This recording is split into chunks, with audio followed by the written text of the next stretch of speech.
What we're debating in this group of amendments is one of the principal means by which local transport authorities can intervene in existing provision in order to change it. And they would change it by the use of socially necessary networks, routes and networks.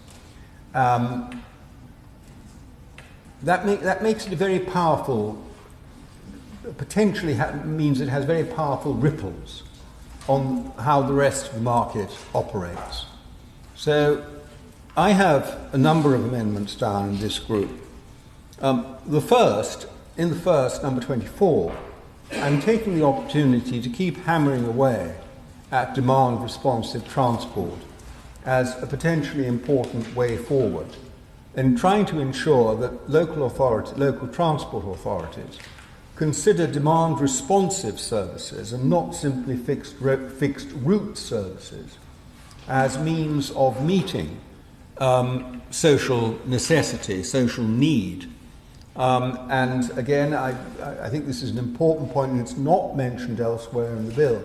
So I have inserted it here as I say, as a means of meeting social need, which it must be. I mean, surely anyone who thinks about it for a moment must regard this as simply somebody whoever drafted this bill just forgot about demand-responsive transport. Anyone who understands transport and how it operates nowadays must realise that that has to have its place in the bill, and not least in relation to socially necessary routes. My second amendment considers a different angle. That is number 25, amendment number 25, which concerns competition in the market. How are the contracts for these socially necessary routes to be awarded? And to what extent will they effectively allow large operators to lever off existing resources so as to exclude smaller operators from entering the market? And there is no consideration given to these market issues in the bill. It's simply assumed that with the state in charge, then everything will be absolutely fine. And that might be so if you had a completely sort of communist system where all the buses belonged to the government and nobody was allowed to run a competing service. But that is not what we're going to have as a result of this bill. We're going to have a mixed system. And the effects of the big beast, which is the state, sort of throwing itself round the room, the effects of that on the rest of the market system need to be considered, and it seems to be no thought has been given to them. And this is one of the areas which those effects might be the biggest.